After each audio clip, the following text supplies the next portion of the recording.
Est-ce qu'on peut acclamer le Seigneur?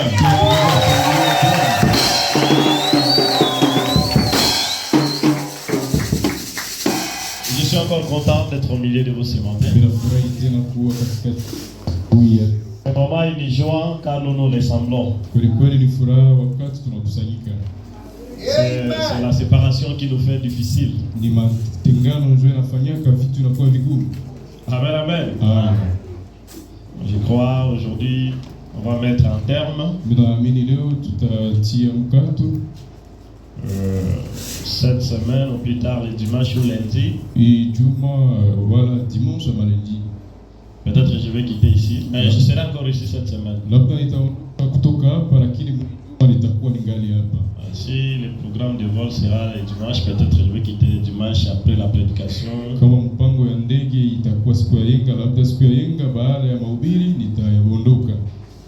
Je ne sais pas encore quand nous allons nous revoir. Mais si Dieu fait grâce, nous allons encore nous revoir. Et si on ne se voit pas ici, là au-delà, nous allons nous revoir. Et j'ai l'espoir que je vais te voir là-bas.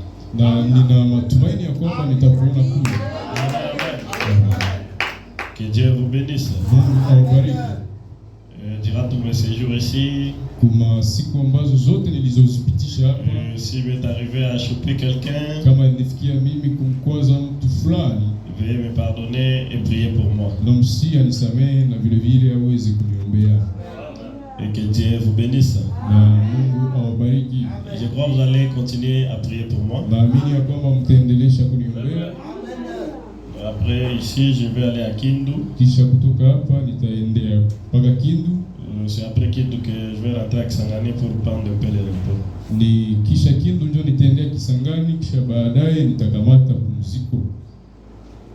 Souvenez-vous de moi dans vos prières. Amen, amen. Amen. J'ai un album en cours de préparation. Et je voulais seulement vous faire goûter un titre.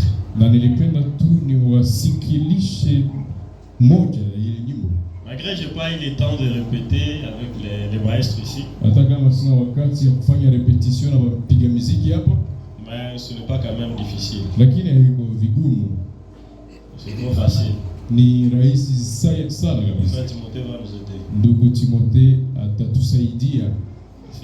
C'est quelque chose de rumba comme ça. Mais je vais montrer d'abord à l'église parce que j'aimerais en sorte que tout le monde puisse chanter ça.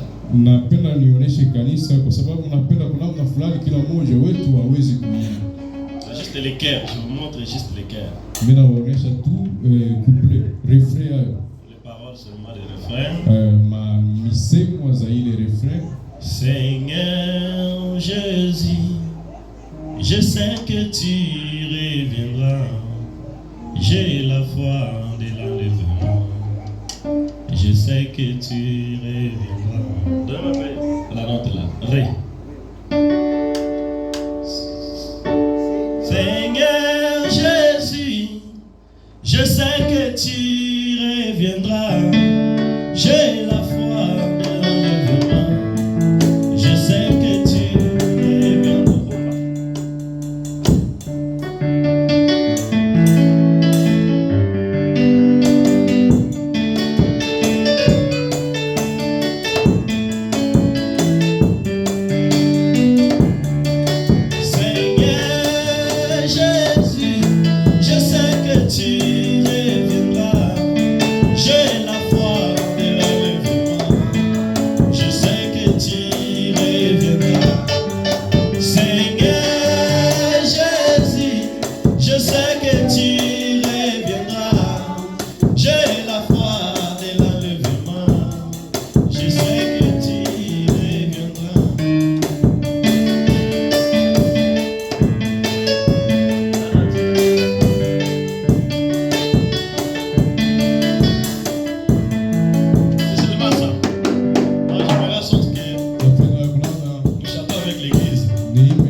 Je sais que tu reviendras.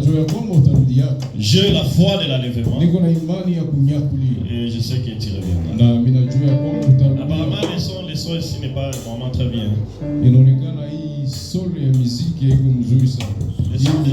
son des micros. Je ne sais pas si je vais essayer d'avoir avec.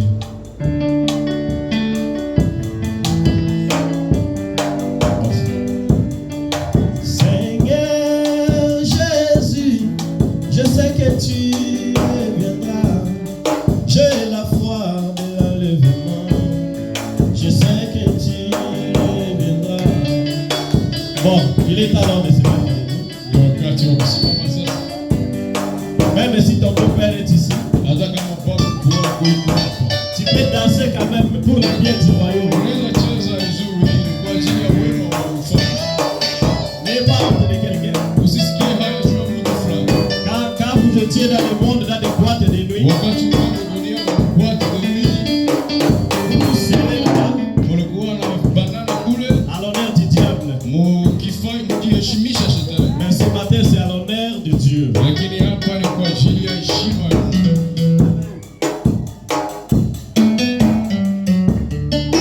Quand je prie à ce message pour la foi de l'enlèvement, quand je prie à ce message pour la foi de l'enlèvement, mais arrivé au message des avenirs,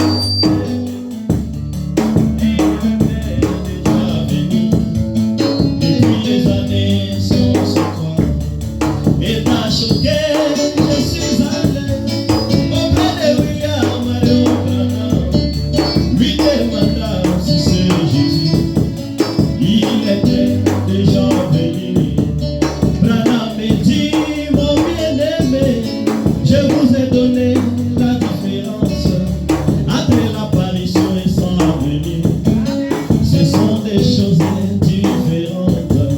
Il est apparu pour confirmer qu'un prophète est parmi nous. Dieu visita son peuple et c'est après qu'il est. Oh Seigneur, Seigneur Jésus, je sais que tu reviendras. J'ai la foi de l'enlèvement. Je sais que tu. Oh Seigneur, je sais que j'ai la foi de l'enlèvement. Je sais que tu. Oh Seigneur Jésus, je sais que tu reviendras. J'ai la foi de l'enlèvement. Je sais que tu reviendras. À toi-même, payer les gloires déjà.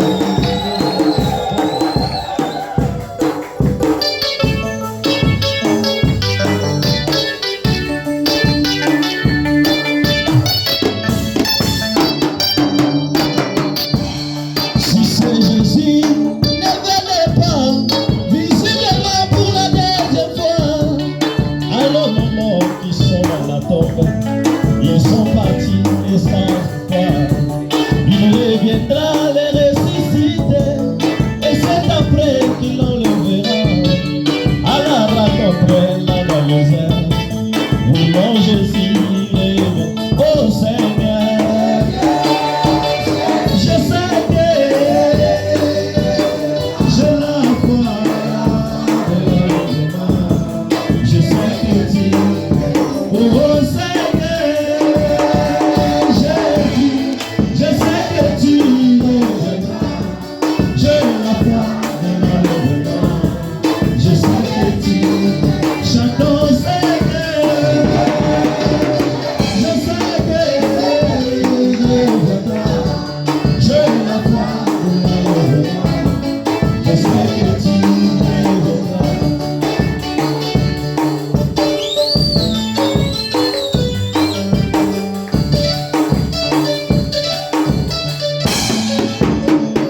Que Dieu vous bénisse.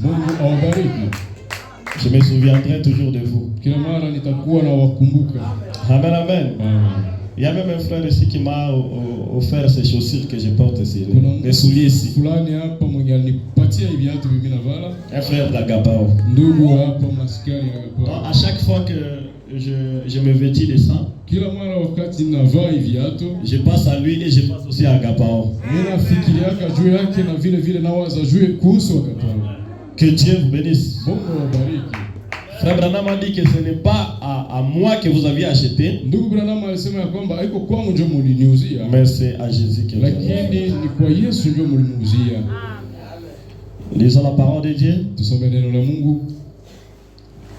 On n'a pas changé les enseignements, nous sommes dans les mêmes enseignements. Les influences du don de Dieu. On parlait des dîmes offrandes récemment. Et nous terminons avec la foi sans les œuvres est morte.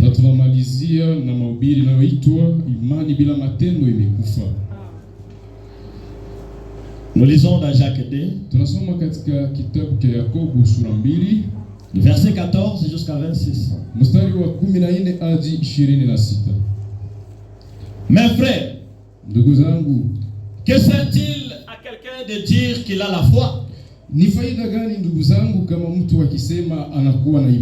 s'il n'a pas les œuvres?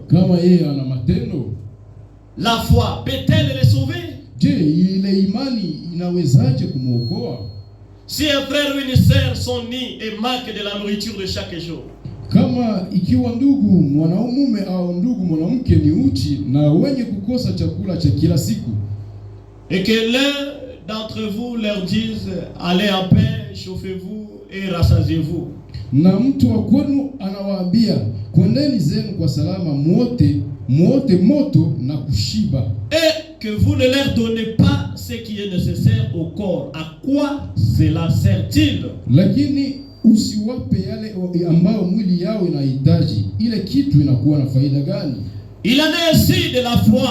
Vivyo hivyo kuhusu imani. Si elle n'a pas les œuvres, elle est morte en elle-même. Isipokuwa na matendo, imekufa ndani yake yenyewe. Mais quelqu'un dira toi tu as la foi et moi j'ai les œuvres. Lakini mtu fulani atasema wewe uko na imani na mimi niko na matendo. Montre-moi ta foi sans les œuvres et moi je te montrerai la foi par mes œuvres. Wewe unionyeshe imani yako ya bila matendo, nami nitakuonesha imani ambayo inakuwa na matendo. Tu crois qu'il y a qu'un seul Dieu? Tu fais bien, les démons le croient aussi et ils tremblent.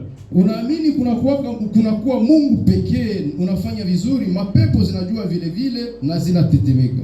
Veux-tu savoir, ô homme vain, que la foi sans les œuvres est inutile? Lakini unataka kujua wewe mtu bure ya kuwa imani pasipo matendo haifai.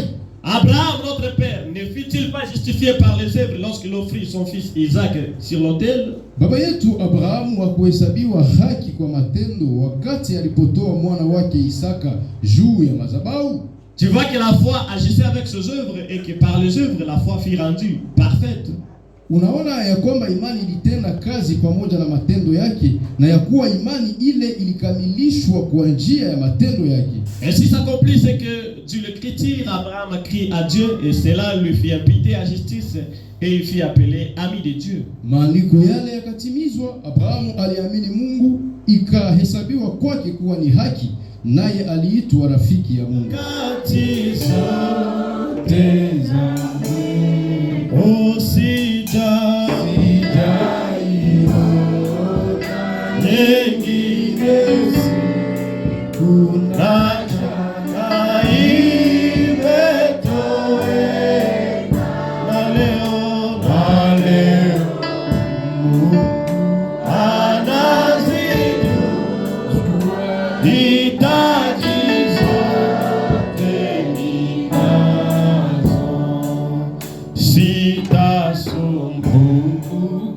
Kwa kuwa Mungu ni baba yangu kabisa, hawezi kunisahau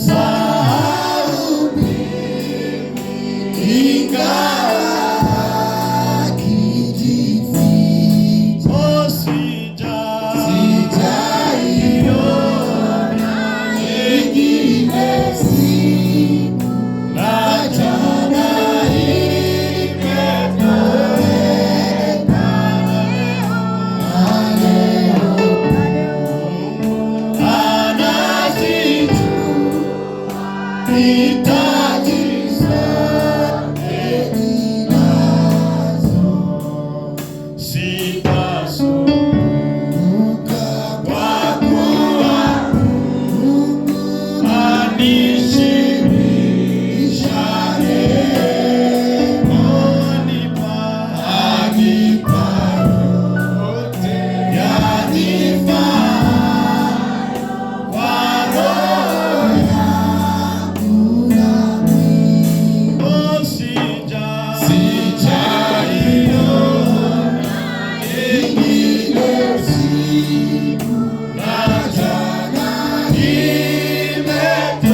Éternel Dieu, Bwana Mungu, au commencement était la parole. huko mwanzo kulikuwa neno.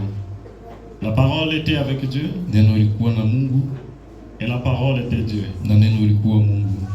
La Bible nous dit que tout ce qui existe existe par elle. Biblia inatuambia yote ambayo ilikuwa kwa ajili yake. Et tu as dit, na ulisema, si mes paroles demeurent en vous, kama maneno yangu yanadumu ndani mwenu, et que vous demeurez en moi, nanyi mnadumu ndani mwangu, demandez tout ce que vous voudrez, ombeni chochote mnachohitaji, et vous sera accordé. Kitawapatiwa. Si c'est ta parole, Seigneur, kama ni neno lako Bwana, accomplis cela ce matin. timiza hili asubuhi leo. Parce que tu as dit, Kwa sababu ulisema, là où 2 ou 3 personnes pale ambapo wawili watatu se sont réunis en ton nom, wamekusanyika kwa ajili ya tu jina seras lako, avec eux. nao utakuwa pamoja nao. Nous sommes plus de 2 ou 3 personnes. Tuko zaidi ya watu wawili ama Lorsque ta parole, Seigneur, laiti neno lako Bwana, qui est infaillible, ambayo haishi. parce que tu as dit que le ciel et la terre Kwa passeront, sababu ulisema mbingu na dunia mais ma parole ne passera jamais. lakini hapana neno langu alitapita kama. Père, bénis-nous par ta parole ce matin. Bwana utubariki kupitia neno lako asubuhi. Qu'est-ce que le jeune homme a à nous donner ce matin? Huyu kijana iko na nini ya kutupatia? Il n'a rien à nous donner, c'est pourquoi écarte-lui du chemin. Ana vya kutupatia, ndio maana umtoshe njia. Parce que le discours de l'homme c'est la mort, Kwa sababu masemi ya mwanadamu ni mais ta parole c'est la vie. lakini neno lako ni Puisses-tu bénir, Seigneur,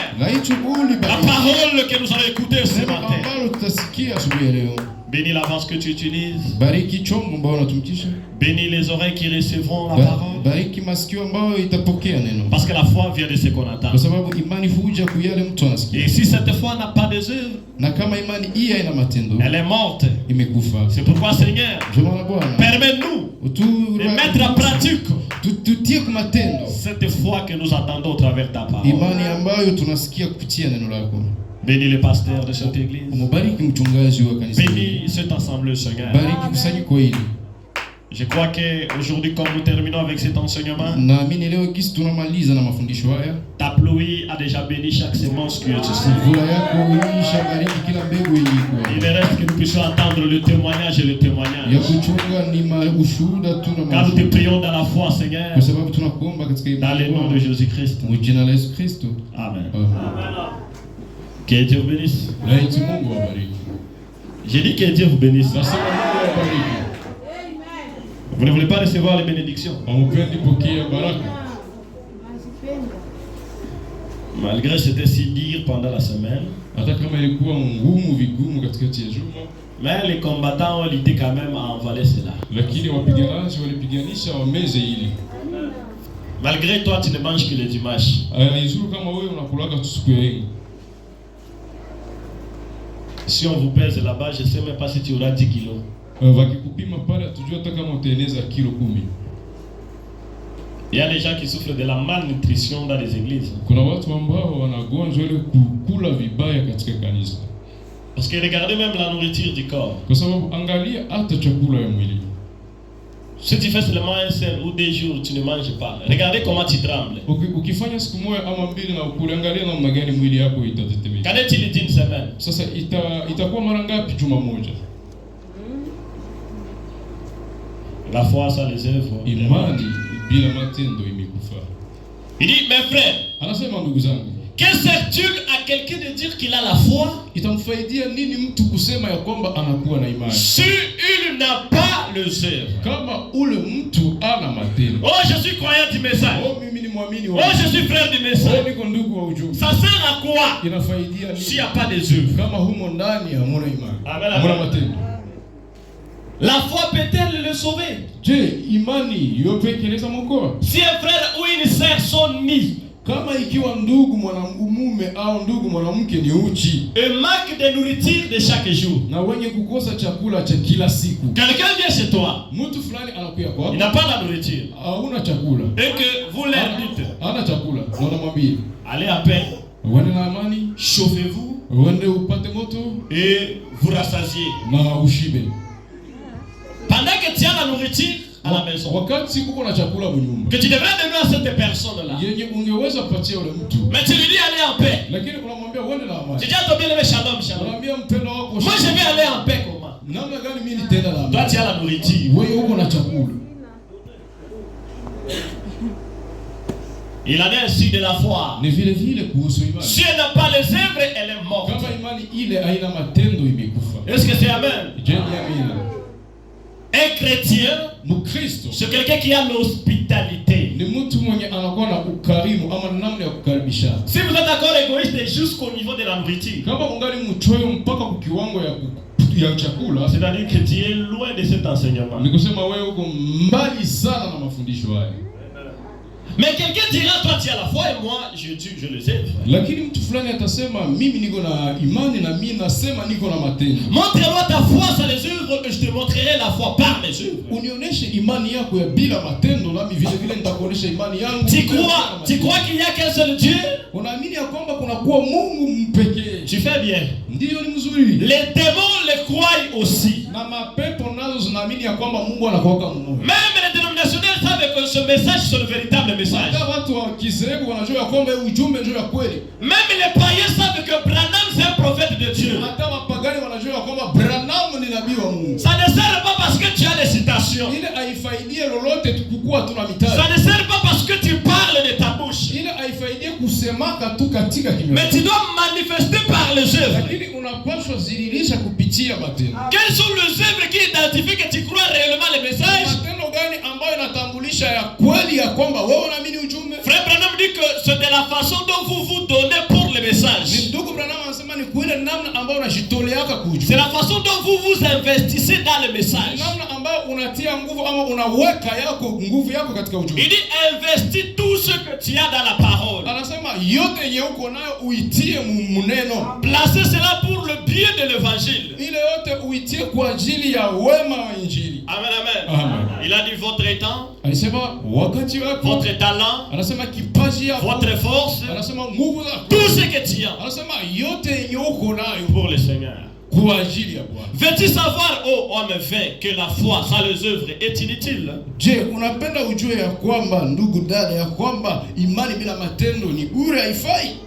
C'est ici que je vais parler un peu. Ni hapa njoo nitazungumzia kitu. Abraham notre père. Ibrahimu baba yetu. Ne fut-il pas justifié par les œuvres? Je, hakuhesabiwa haki kwa ajili ya matendo lorsqu'il offrit son fils Isaac sur l'autel? Wakati alipomtoa mwana wake Isaka juu ya madhabahu. Tu vois que la foi agissait avec les œuvres. Unaona ya kwamba imani ilikuwa natenda pamoja na et que par les œuvres de la foi il fut rendu parfaite. Na kupitia matendo ya imani akakamilishwa. Abraham, Ibrahim, le seul fils que Dieu lui a donné, mwana pekee ambaye Mungu alimpatia, c'est notre père de la foi que nous appelons. Yeye ni baba wetu wa imani ambaye tunamuitaka vile. Nous regardons seulement la foi, nous ne regardons pas les œuvres. Tunaonaka tu imani bila kuangalia matendo. Mais il faut regarder ce que Abraham a fait. Lakini inaomba kuona yale Ibrahimu alifanya. Ils ont fait des années avec sa femme Sarah. Alifanya miaka, alipitisha miaka na mke wake Sara. Et ils n'ont pas eu un enfant. Na wao hawakupata mtoto. Et ils désiraient ardemment avoir un fils. Na walikuwa wanapendelea kwa moyo sana kuwa na mwana. Afin de laisser son héritage. Kwa ajili ya kumwachia urithi wake. Un jour, il était dans le champ de Mamré. Siku moja alikuwa kule katika milima ya Mamre. C'était sous le champ de Mamré, ce sont des arbres. Ni mamiti. Lorsqu'il était là, wakati alikuwa kule, il passait. Alikuwa anapita. Est-ce que c'est à Eliezer? Alikuwa anawaza jeni kuhusu que je vais laisser mon héritage. Njoo nitaachia urithi parce que Eliezer c'était son serviteur. Kwa sababu Eliezer alikuwa mtumishi wake. Il s'inquiétait. Alikuwa anasumbuka na pourquoi Dieu kwa nini Mungu ne peut pas lui donner un enfant? Hawezi kunipatia mtoto. Et pendant ses inquiétudes, lorsqu'il était sous le champ de Mamré, wakati alikuwa anasumbuka, wakati alikuwa kule miti ya kule Mamré, il a vu 3 hommes ordinaires. Akaona wanaume watatu wa kawaida qui étaient en train de marcher. Wengi walikuwa wanatembea avec des poussières dans leurs vêtements. Walikuwa na mafumbi ziko natoka mmangozi. Avec des sueurs partout. Walikuwa na majasho yanatoka fasi yote. Mais l'un d'eux était Elohim. Lakini mmoja ya wale watatu alikuwa Elohim. Elohim avec les poussières dans les pieds. Elohim na mafumbi zazikuwa toka kwa miguu. Elohim avec les sueurs. Elohim na jasho. Mais l'homme a cru cela. Lakini ule mtu akaamini. Je ne sais pas quel genre de Dieu que nous cherchons à avoir aujourd'hui. Sijui ni aina gani ya Mungu yenye sisi tunatafuta. Si nous cherchons à avoir une boule de feu pour dire que c'est Dieu ou ce n'est pas Dieu. Sijui kama tuko natafuta tuko na kibule cha moto juu tuamini ya kwamba huyu ni Mungu. Mais Abraham a vu un homme. Lakini Ibrahim alimuona mtu. Un homme sale. Mtu mchafu. Et il avait faim. Na yeye alikuwa anasikia njaa. Comment Dieu peut avoir faim? Namna namna gani Mungu anaweza sikia? Lui, il est le créateur de tout. Yeye ndiye muumbaji. Comment je peux lui donner encore la dîme parce qu'il a besoin de l'argent? Namna gani nitampatia tena moja ya 10? Abraham n'a pas pensé en cela. Ibrahim akuwaza vile. Après l'avoir adoré, baada ya kumwabudu, il s'est levé, akasimama, il allait dire à sa femme, na akaenda muambia mke wake, préparer de la nourriture pour Elohim. Tayarisha chakula kwa ajili ya Elohim. Elohim mange aussi. Elohim naye anakulaka. Je sais pas dans la ville de Goma si Elohim mange. Sijui kama hapo katika mji ya Goma Elohim anakulaka. Est-ce que tu fais manger Elohim? Je, unamkulisha Elohim? Personne ne parle. Hakuna mtu mwenye anaitika kama anasema kitu. Et Abraham l'a vu. Na Ibrahimu akamwona. Il faisait semblant de penser. Alikuwa anafanya sambla ya kujipitia. Comme s'il n'avait pas fait. Sagisi alikuwa mwenye ana njaa. Comme s'il n'avait pas besoin. Sagisi alikuwa anahitaji fulani. Amen, amen. Amen. Tu vas voir seulement il est bien. Utamwona tu iko mzuri. Ah, notre pasteur. Oh, mchungaji wetu. Il est très bien. Iko bien sana. Regardez, il a porté même un costume. Angalia serikali atalovesa. Mais à l'intérieur de ce costume là, Lakini ndani ya ile veste hii. si tu vois les besoins qui sont là. Ukaangalia hitaji zenye ziko mule ndani. Abraham a vu Elohim, aliona Elohim. a reconnu qu'il avait fait. Na akatambua kwamba huyu mtu iko na. Il a dit tu ne peux pas passer la maison de ton serviteur comme ça. Akasema hawezi pita kunyumba ya mtumishi wako hii. Il a couru et s'agenouillé au l'homme qui était au milieu. Akakimbia na kupiga magoti mbele ya mtu alikuwa anasimama katikati. Et il lui donna un nom nouveau. Na akampatia jina mpya. Son nom qui était Abraham, Jina yake alikuwa Abraham. est devenu Abraham. Akakuwa Ibrahim. Il a dit s'il te plaît venez dans la maison de votre serviteur. Akasema mnakusi uje katika nyumba ya Il a mtumishi. bien accueilli Elohim. Alimkaribisha inavyofaa. Elohim a bu. Elohim akakunywa. Elohim a mangé. Na vile vile Elohim akala. Après le manger, Kisha kukula, il n'y a plus de secret. akukua tena siri. Amen, amen. Amen. Si quelqu'un a votre dette, Kama mtu yuko na deni yako, et il vient te demander, anakuja kulomba. si tu n'as pas l'argent, Kama una makuta, donnez-lui d'abord de la nourriture à manger. umupatie kwanza chakula ya kula. Même s'il était en colère, Hata kama alikuwa anasirika, ça va changer. itabadilisha mambo. Moi je vous dis, ça va changer. Yeye anabadilisha kweli, itabadilisha. Lorsqu'il va s'asseoir, Wakati ataikala, il mange, anakula. Je peux encore blâmer quelqu'un qui mange. Hapo atatokea tena mtu mwenye ananipatia vya kukula. Bon, frère, Oh ndugu yangu. pour cet argent-là, tu dis comment? Kuile makuta sasa unasema nini? T'as même passé alors à ça. Wewe peke uanze kuhusu ile makuta. C'est la façon dont vous accueillez la Ni personne. namna ambayo unamkaribisha.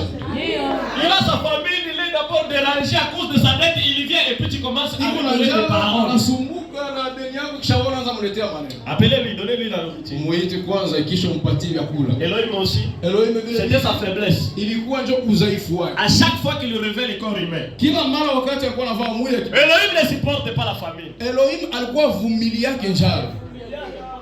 Mpaka leo hapana maneno yako. Jusqu'à aujourd'hui, il ne supporte pas. S'il prend cher seulement, Akavaa tu mwili. sa faiblesse, Udhaifu wake c'est la famille. ni njaa. C'est un grand démon Ni pepo qu'on kubwa devrait chasser à l'église. yenye wangepaswa fukuza mkanisa. Vous chassez la prostitution, Nyie mnafukuza ukahaba, vous chassez les fumeurs de chambre. mnafukuza wale wavuta sigara. La famille est plus que ça. Njala iko zaidi ya ile yetu tumesema. Même Abraham que nous parlons ici Hata huyu Ibrahimu tunasema a renié sa femme Sarah. akakana ama akakatala mke wake Sara. Il dit seulement que tu es ma sœur. Akasema wewe useme tuko dada yangu. On nous donne quand même quelque chose Batupatie kitu fulani. pour que nous puissions survivre. Juu tuweze ishi.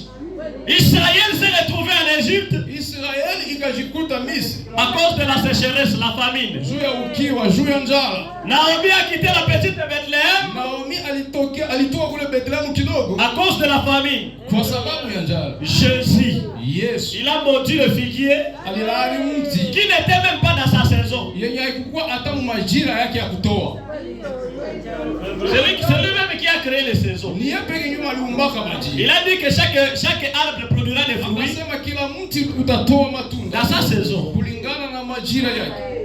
Mais ce n'était pas la saison de figuier. Lakini haikuwa majira yale mti kutoa. Et lui ne devrait pas supporter cela. Lakini yeye angeweza kuvumilia hili. Il a maudit cela. Akalaani ile mti. Abraham Ibrahim a reçu Elohim. akampokea Il a Elohim. donné d'abord la nourriture. Kwanza akampatia. Avant de faire ses requêtes. Mbele ya kumletea mahitaji. Quand tu as toujours des requêtes, tu ne fais rien. Wala waka tuna mahitaji lakini hakuna vile unafanya. Branham a prêché, il prend soin de vous. Branham alihubiri, yeye anawashughulikia. Alors vous, qu'est-ce que tu fais? Sasa na wewe kungambo yako unafanya nini? Le souffle même souffle de vie que tu as, pumzi ya uhai yenye uko na, c'est une grâce. si ni neema. Il y a des gens qui sont en train de respirer dans des appareils respiratoires. Kwa wenye biko napumulia mu maapare za kupumua, Mais Dieu te donne le souffle gratuit. lakini hata hivyo Mungu wewe anakupatia pumzi ya bure. Elohim a mangé. Elohim akala. Il est dit, Akasema, est-ce que je peux cacher à mon serviteur Abraham? je minaweza nini ndio minaweza vicha tena mtumishi wangu Ibrahim? J'ai déjà mangé. Ni chakula. Abraham, Ibrahim, comme tu me vois ici, Yesu ma aliona. mission, Kazi yangu shabaya c'est pour aller détruire Sodome et Gomorrhe. ni kwa ajili ya kwenda haribu Sodoma na Gomora. Et le cœur d'Abraham a fait directement boum. Na moyo wa Ibrahimu ukalia boum ukastuka. Il y avait une connexion dans son sang. Kulikuwa uhusiano katika ndani ya damu yake. Parce que son sang était là-bas à Sodome. Kwa sababu damu yake ilikuwa kule Sodoma. Son frère Lot était là-bas. Ndugu yake Loti alikuwa kule. Il dit, Seigneur, Akasema Bwana, s'il y a 50 personnes saintes à Sodome, kama kuko watu 50 watakatifu kule Sodoma, qu'est-ce que tu vas faire? wewe utafanya nini? Il dit, à cause de 50, Akasema kwa ajili ya wale je 50 ne vais pas les tuer. siwezi uwa. Il dit, Seigneur, Akasema Bwana, permettez-moi de te demander encore. uniruhusu tena Si nikuulize. c'est alors 30, Sasa kama ni 30, il dit, si pour 30, hein, anasema kwa ajili ya 30 je vais pardonner. nitasamehe. Il dit, Seigneur, Akasema Bwana, cette fois-ci, pardonne-moi encore. mara hiyo tena uniulize. Il voulait descendre au nombre de son frère qui était là-bas. Alipenda ashuke kuhesabu ya wandugu zake wenye walikuwa kule. Il était en train d'intercéder pour sa famille. Alikuwa analomba huruma kwa ajili ya jamaa yake. Quand Dieu vous appelle, Alikuwa anatetea jamaa yake wakati Mungu anakuita. c'est une grâce pour votre famille. Ni neema kwa ajili ya jamaa yako. Quand il respecte même la parole de Dieu, Wakati unaheshimu hata neno tu es dans la la ligne de la parole de Dieu. Mungu. Uko mustari ya Tu neno. soutiens la parole. Unashikilia neno. Tu peux aider même votre famille qui n'a pas crié le message. Anaweza saidia hata jamaa yako yenye haikuamini ujumbe. Même votre frère qui est rétrogradé. Hata ndugu yako mwenye shaka rudia. Mais à cause de votre vie, Kwa sababu kwa ajili tu ya maisha tu yako. peux intercéder pour cette personne-là. Anaweza tetea hata ule mtu. Et Abraham a intercédé pour son frère Na Lot. Ibrahimu akatetea ndugu yake C'est Lot. pourquoi nous avions vu pendant la Ndio semaine maana katika juma tuliona que le mal que nous faisons, ya kwamba vibaya ambavyo ça tunavyovifanya revient à nos familles et à nos générations après nous. vinarudiliaka jamaa zetu na ukoo wetu wa Je kisha. vous ai donné l'exemple des enfants au temps de Noé. Niliwapatia mfano ya watoto kwa wakati na Mungu. Même les bébés ont été péris. Hata watoto wachanga wakaangamia. Mais qu'est-ce qu'ils ont fait? Ils n'ont pas commis le péché. Wale watoto wachanga walifanyanga. Mais c'était l'incrédulité de leurs parents Lakini ilikuwa kutokuamini ya wazazi wao. qui les a amenés dans l'eau. Njoo ikaacha wale watoto wanajikuta mgarika. Et aussi, Léwi Na Lawi a pris grâce akapata neema à cause de la dîme que Abraham a donnée. kwa ajili ya mmoja ya 10 yenye Ibrahimu alipana. Et dans les rêves d'Abraham, Lévi a payé sa dîme. Na katika kiuno ya Ibrahimu Lawi vile vile akalipa moja. Parce qu'Abraham payait la dîme de tout. Kwa sababu Ibrahimu alilipaka moja ya 10 ya yote. Même Job donnait la dîme pour toute sa famille. Hata Ayubu alikuwa anapana moja ya 10 kwa ajili ya jamaa yake. Mais nous apprenons nos enfants l'égoïsme dès le bas Lakini âge. sisi tunawafunza watoto wetu uchoyo tangu miaka ya kidogo. Malgré que je n'ai pas entendu les rapports de l'école de dimanche. Hata kama sikusikia ripoti ya shule la Jumapili. Vous allez voir, on envoie les enfants avec des 50 francs, des 100 francs à l'église. Mtakiona watoto wanawatuma mkanisa na 50 francs, 100 francs. S'il tombe malade, il part à l'hôpital. Ule mtoto akigonjwa na aende hospitalini. Tu connais le prix de la pédiatrie? Unajua bei ya ile pediatrie? C'est peut-être trop cher plus que nous-mêmes les adultes. Bei ya ile pediatrie ni kusema dawa matibabu ya watoto iko zaidi kushinda yetu sisi watu. Mais Dieu garde ton enfant. Lakini hata hivyo Mungu anachunga mtoto wako. Pour la gratitude, tu envoies ton enfant avec 100 francs à l'église. Kama vile shukurani unatuma mtoto wako na 100 francs mkanisa. Tu vois la malédiction que tu amènes dans ta famille. Unaona laana yako naleta mjamaa yako. Pourtant la Bible dit Ijapokuwa Biblia inasema que si tu observes ces lois, ya kwamba ukishika sheria hizo, voici les bénédictions tazama hizo baraka qui vont t'accompagner. zenye zitasindikizana. Nous avions lu ça dans Deutéronome. Tulisoma katika kumbukumbu. Même tes entrailles seront bénies. Hata tumbo zako tumbo yako itabarikiwa. Mais pourquoi nos entrailles, les fruits de nos entrailles aujourd'hui ne sont pas Kwa bénis? nini leo matunda ya tumbo yetu haibariki? C'est nous qui maudissons nos familles. Si ndio tunalainiaka majamaa zetu. Ne dis pas que ma famille m'a lié. Usiseme hapana, jamaa yangu nilifunga. Un croyant du message, Muamini wa ujumbe. sa famille ne peut jamais le lier. Hakuna hata siku jamaa yake itamfunga. Parce qu'il a la clé. Kwa sababu iko na funguo. Tout ce que vous lierez sur la terre Yote ambao mtafunga dunia itafungwa mbinguni. C'est-à-dire, c'est toi ni wewe qui a lié ta famille. wewe ndio umefunga jamaa. C'est toi le sorcier de ta famille. Wewe ndio mulozi ya jamaa yako. Ta famille devrait avoir la grâce Jamaa yako ingeweza pata neema d'avoir un croyant du message. kuwa na muamini wa ujumbe. C'est pourquoi Abraham intercédait pour l'autre. Ndio maana Ibrahim alikuwa anatetea Lot. Et Dieu a dit, Na Mungu akasema, comme tu l'as dit, gisi umesema, j'envoie mes 2 anges là-bas. mimi natuma malaika wangu wawili kule. Allez là-bas, Mwende kule détruire muharibu Sodome et Gomorrhe. Sodoma na Gomora. Mais ne permets pas au feu de descendre Lakini msiruhusu moto ishuke jusqu'à ce que le pied de l'autre et sa famille quittent. mpaka kwanza Sodoma. miguru ya Loti mke wake na jamaa yake itoke Sodoma. Donc la grâce est pour Sodome et Gomorre. Nikusema neema kwa ajili ya Sodoma na Gomora. C'était seulement la présence de l'autre là-bas. Kwa tu ni uwepo ya Loti kule. Donc une fois que l'autre quitte là-bas, Nikusema mara moja tu Loti anaondoka et le feu tombe. na pale moto Le unashuka. frère Branham donne ça le type avec aujourd'hui. Na ndugu Branham ile anaikamata na ipata kama mfano leo. Il dit que si l'épouse est en sécurité aujourd'hui, Anasema leo kama bibi harusi iko katika ukingo leo, ou si le monde est plutôt, ama kama dunia tuseme, c'est à cause de l'épouse. ni kwa ajili ya bibi harusi. Le jour où l'épouse va quitter la terre, Siku ya bibi harusi ataondoka toka duniani. la patience de la Russie ne sera plus. Ile kuvumilia nyerisina kwaka nao ya mahuruma haitakuwa tena. Il suffit seulement de cliquer une seule bouton. Inaomba tu kuponda kubuto moja Et hivi. le monde est détruit. Na pale pale dunia inaharibika. Mais lorsqu'il est en train de gérer comme ça, Wakati iko na sherehe hivi, c'est à cause de l'épouse. ni kwa ajili tu ya bibi harusi. Et les anges sont partis là-bas. Na malaika wakaenda kule. Et comme dans leur famille, Na kisi mjamaa yao, ils avaient toujours ces dons-là de l'hospitalité. balikuwa tuna ile zawadi ya kukaribisha. L'autre aussi, lorsqu'il a vu ces hommes comme ça, Loti wakati aliwaona wale wanaume, tous les hommes ont rejeté. wanaume wote Mais walimchukia. l'autre a reçu les dons de Dieu. Lakini Loti akapokea zawadi ya Vous Mungu. voyez les influences du don de Dieu. Angalia ushawishi ya zawadi ya Mungu. Quand vous le recevez, Wakati mnaipokea, c'est la grâce. ni neema. Mais ceux qui n'ont pas reçu, Lakini wale ambao kupokea, ils ont été frappés par aveuglement. wakapigwa kwa upofu. Il dit, il en est issu de cet évangile. Anasema ni vile vile kuhusu injili hii. Ça sauve les autres Inaokoa wamoja et ça rend incrédule les autres. na wengine inawafanya wasiamini. Tout, c'est toujours Dieu. Yote ni Mungu tu. Ce n'est pas ton problème. Haiko shida yako. C'est l'amour de Dieu. Ni upendo wa Mungu. Parce qu'il fait grâce et miséricorde à qui il le veut. Kwa sababu anafanyaka neema na rehema kwa wale anaowapenda. Lui-même, il dit, Yeye pekee anasema, Moïse va libérer mon peuple. Musa wanaokoe taifa langu. Là chez Pharaon. Kule kwa Farao. Lui-même, il vient chez Pharaon. Yeye pekee anafika kwa Farao. Il dit, Pharaon ne leur libère pas. Anaambia Farao usiwagombole. La Bible dit que Dieu endurcit le cœur de Pharaon. Biblia inasema kwamba Mungu akafanya roho ya Farao iwe ngumu. Je ne sais pas si c'est Dieu qui endurcit ton cœur. Sijue kama ni Mungu ndio anafanya moyo wako uwe ngumu siku ya leo. Peut-être que Dieu ne t'aime pas. Labda Mungu akupenda. Oh, moi, j'aime pas Dieu. Yeye mimi sipendake Mungu. C'est Dieu qui ne t'aime pas. Ni Mungu ndio makupenda. Il a eu Esaü Alichukiaka Esau dès le ventre de sa mère. ndani kutokea tumbo ya mama. Un bébé qui n'a fait aucun mal. Mtoto mchanga mwenye akufanya hata kibaya lolote. Amen, amen. Amen.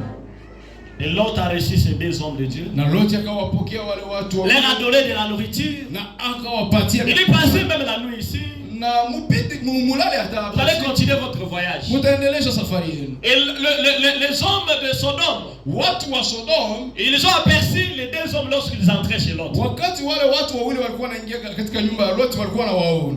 Il dit l'autre, Akasema Lot, amenez-nous ces 2 gens ici dehors. tuletee wale watu wawili hapa nje. Nous voulons les lapider. Toi, tu fais entrer les étrangers ici. Tunataka piga maji huko naingiza wageni hapa. L'autre dit, s'il te plaît, ce sont les serviteurs de Dieu. Akasema samahani, hawa ni watumishi wa Mungu. Mais qui avait dit à l'autre que c'était des serviteurs de Dieu? Nani ndio aliambia Lot ya kwamba wale ni watumishi wa Il n'avait même pas de téléphone kwanza akuwaka na simu pour appeler, pour pour qu'Abraham puisse appeler l'autre. Ibrahim aite Lot. L'autre regardait les anges de Dieu viennent là-bas. Nakwambia Lot, angalia malaika za Mungu wanakuja. Les anges aussi ne se sont pas présentés. Malaika nao Ils sont venus seulement comme ça. walifika tu hivi. Mais c'était la révélation. Lakini ilikuwa ni ufunuo. Frère Branham dit, Ndugu Branham anasema la foi, imani c'est la révélation. ni ufunuo. Lorsque cette femme-là wakati ule mwanamke a jugé de construire une maison pour le prophète Élisée, akaamua vyema kujenga nyumba kwa ajili ya nabii Elisha, et elle n'avait aucun verset biblique qui soutenait cela. hakukuwa hata shairi ya Biblia yenye ilikuwa inashikilia hiyo. Oh frère, montrez les citations. Ndugu, nionyeshe mtazo. Pour soutenir votre pasteur, Kwa ajili ya kushikilia mchungaji wako. vous me demandez des citations. Uko unanilomba mtazo. Pour aider votre frère, Kwa ajili ya kusaidia ndugu pour yako. aider les dons de Dieu, Kwa ajili ya kusaidia zawadi ya vous Mungu. me demandez la citation. Unanilomba nikuoneshe mtazo. La foi, c'est la révélation. Imani ni ufunuo.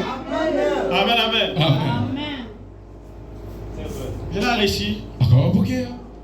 Il dit, s'il te plaît, Anasema samahani. je vous propose alors une chose. Mimi nawaonesha na walomba kitu fulani. J'ai mes 2 filles ici à la maison Niko na binti zangu hapa nyumbani wawili qui sont vierges. ambao ni wabinti bikira. Je vous donne ces 2 filles Mimi nawapatia hapa mabinti wawili pour laisser le serviteur de Dieu en paix. je muache hao watumishi wa Mungu kwa amani. Quel croyant Ule ni muamini gani? on peut avoir ces croyants aujourd'hui? Je, leo tunaweza pata muamini wa vile Prêt à sacrifier même sa famille à cause des hommes de Dieu. tayari kwa kutoa jamaa yake juu tu ya kwa Je dis, je vais vous donner mes 2 filles vierges. nitawapatia wabinti wangu bikira Mais ne touchez pas au word de Dieu. lakini msiwaguse wapakaliwa wa Mungu.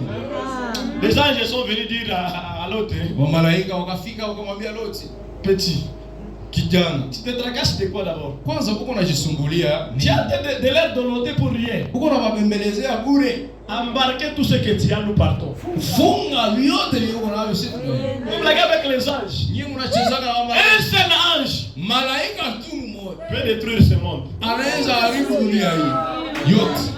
Souvenez-vous seulement de absinthe. Mkumbuke tu kuhusu absence. C'est lui qui a le contrôle de l'eau. Yeye ambaye anachunguzaka. C'est lui qui a péri les gens au temps de Noé. Yeye mwenye aliangamizaka watu siku Un seul ange. malaika huyu mmoja. Mais la Bible te dit, Lakini Biblia les anges du Seigneur wa malaika campent tout autour de toi.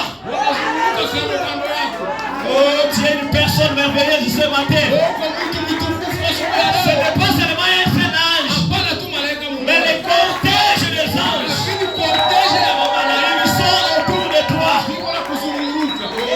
Kando kando yako. Tu devrais avoir la gratitude. Ungepaswa kuwa na shukrani kwa C'est toi qui devrais faire des actions de grâce à Dieu. wewe unapata shukrani kwa Mungu. Parce que ceux qui te protègent Kwa sababu wale ambao wanakuchunga sont plus que la FARDC, viko zaidi ya armée ya FARDC. sont plus que la garde de sécurité. Viko zaidi ya garde ya president. Est-ce que vous connaissez le prix d'un garde de sécurité? Je mnajua pia wale wa kuchunga watu Même ceux qui nous gardent dans des maisons là, hata wale wanatuchunga kama nyumba kule. peut-être on leur donne $100 par mois Wale wakaka security labda wanawapatia $100 pour un seul garde. juu ya mlinzi mmoja. Mais toi tu as combien? Lakini wewe uko na walinzi wangapi? Faut calculer depuis ta naissance. Kwanza hesabia tangu uzaliwe. Bon, si on te dit payer seulement $10 par mois, Akikwambia kumwezi unalipa $10. qui saura payer? Je, utaweza lipa ile makuta yote? Multiplié par nombre des anges. Uizidishe kunamba ya wale wa malaika wote. Dieu vous aime. Muhesabu ya malaika. Dieu vous aime. Mungu anawapenda. C'est pourquoi le poète a dit, Ndio maana muandishi akasema l'amour de Dieu est plus grand que langue. upendo wa Mungu iko kubwa kushinda Même la maji. plume ne peut pas exprimer cela. Iko kubwa kushinda wino, hata kalamu haiwezi weza Même tamka. si les océans étaient remplis d'encre, Hata kama maosea zingekuwa ni mawino pour parler de l'amour de Dieu, kwa ajili ya kusema kwa ajili ya upendo wa les Mungu, océans sécheront. zile mabahari zingekaukaka. Depuis que tu étais bébé, Tangia uko mtoto, il y a des gens qui ont été morts au jour là même dans la maternité. kuna watu walikufaga mule mchumba ya kuzaliwa.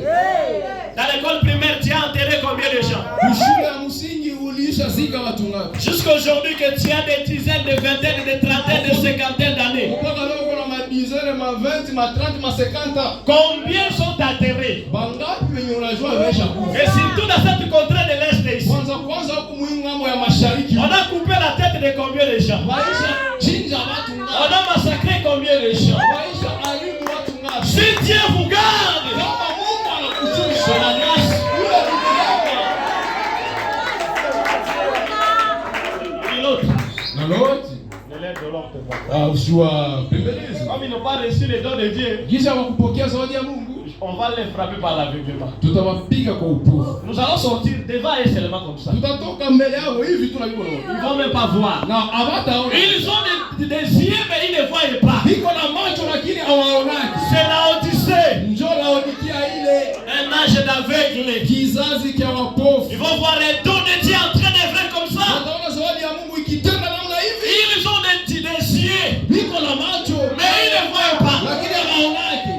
Seulement Dieu, frère, que Dieu te bénisse. Tu as bien chanté. Tu as bien chanté. Avancer. Il va avancer où? Que Dieu te bénisse. Est-ce qu'il va partir dans les studios pour dire là au studio que Dieu te bénisse? Fais-moi une chanson. Les dons de Dieu, si il n'est pas bien réussi, c'est pour la malédiction du peuple. Combien de musiciens sont bénis par les dons de la musique? Quand on parle même de pasteur, il faut. Ce n'est pas le pastorat qui a fait sa popularité, mais c'est la musique, les dons de Dieu. Mais vous voyez, il chante ici, même pas d'ici. Mais les gens soutiennent des Fali, des Kofi. C'est pitoyable. Pasteur, ce que tu as prêché là, c'est la parole.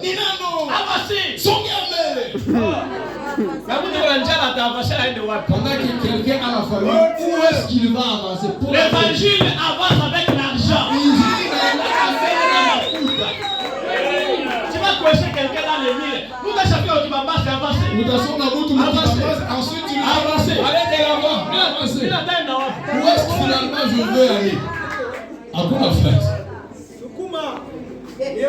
Les meilleurs dons de Dieu. Il y a d'autres pasteurs qu'on les soutienne dans ces messages. Ils n'ont même pas le ministère. Il y a des prédicateurs beaucoup qui n'ont même pas le ministère. Mais ils sont soutenus. Mais vous avez des dons tactiques. Vous regardez seulement comme ça. Vous êtes frappé par l'aveuglement.